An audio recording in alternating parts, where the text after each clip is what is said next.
Okay, so I am actually really nervous to do this video, and I have no idea the direction it's going to go in, but here we go. 2024 was one of the best years, both for my career and my business. I fulfilled one of my long-standing media goals, which was working in radio.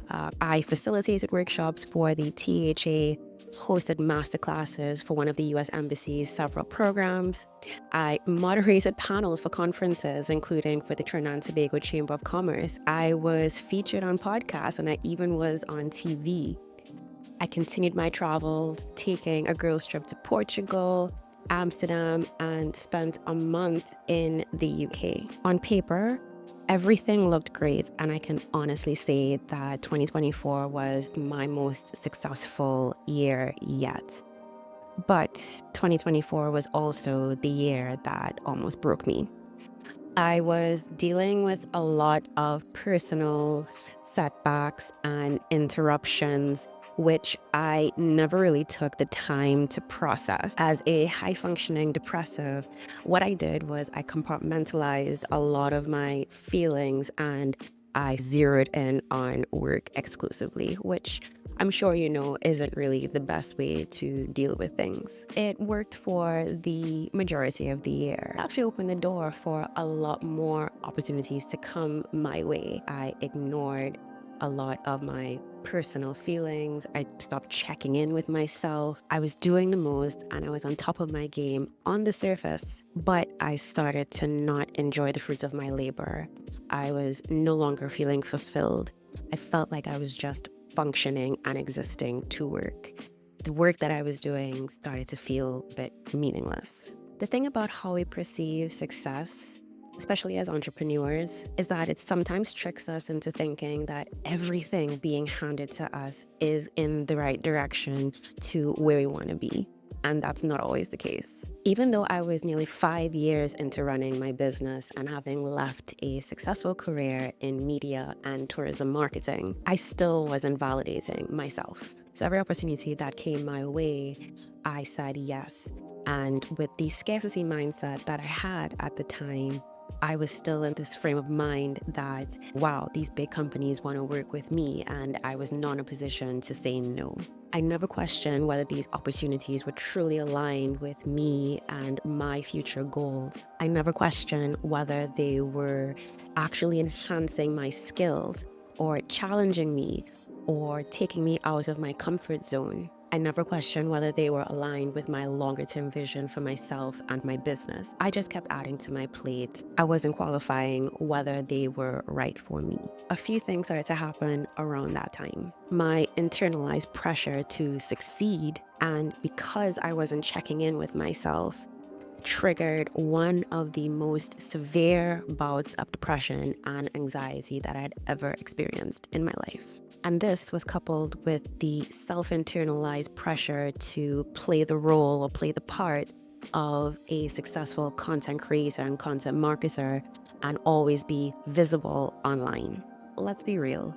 As much as we don't like to publicly admit it, there is this bit of internalized pressure, especially when you work in the digital world, to show your best life, all of the highs, all of the wins. Social media has essentially engineered us to mask the real human experience, which is an imperfect one. This is especially true when it comes to entrepreneurship. So when you look around on your timeline and all you're seeing are wins and highlights, you do start to question if something is wrong with you.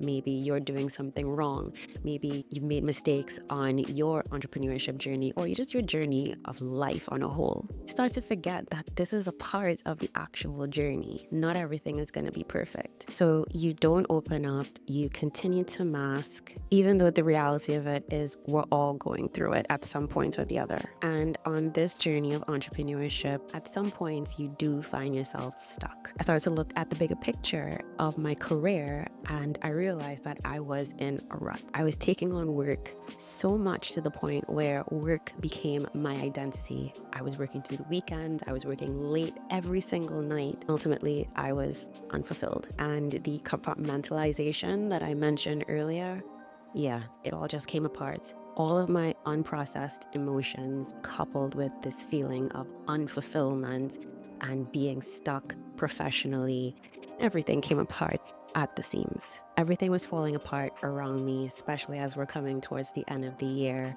And I got to the point where I said, if I really want to see and experience change, I needed to do two main things. I had to start back therapy, and I also had to make the really tough decision of letting go of a lot of jobs and contracts that were on my plate. For the first time in almost 5 years, my workload is significantly lighter.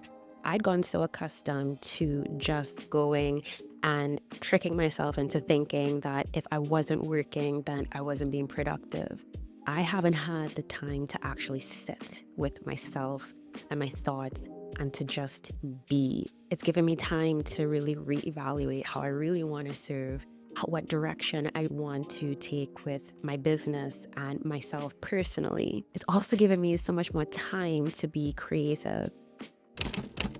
What next? Okay, so this part is a bit open-ended. This video doesn't necessarily have all the answers, and you know what? That's okay. I'm still figuring it out, but I honestly feel like I'm in the middle of a really big transformation. For the first time ever, I feel like I'm no longer just existing or existing to work. I feel like this is the start of something that is bigger than myself, and I really want to take you along on that journey. I want to start back doing things that are not work related.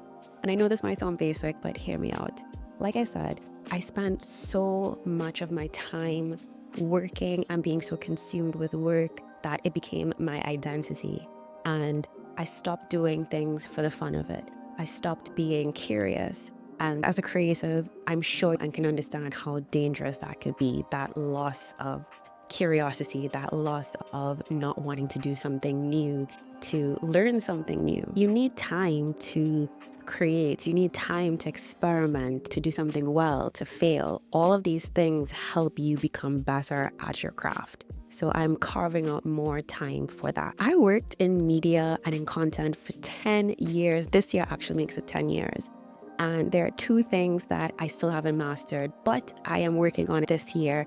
And that is one, to learn basic video editing and graphic design. I'm also going to be vlogging more, which means that you're not only going to see content around my business and strategies when it comes to digital, but you're going to see a lot more behind the scenes with my business, travel, life, and so much more. It's so easy to think and feel like we're alone going through things like this, especially when it comes to running a business. And as we're just going from strength to strength in life, feel like we don't talk about these periods enough.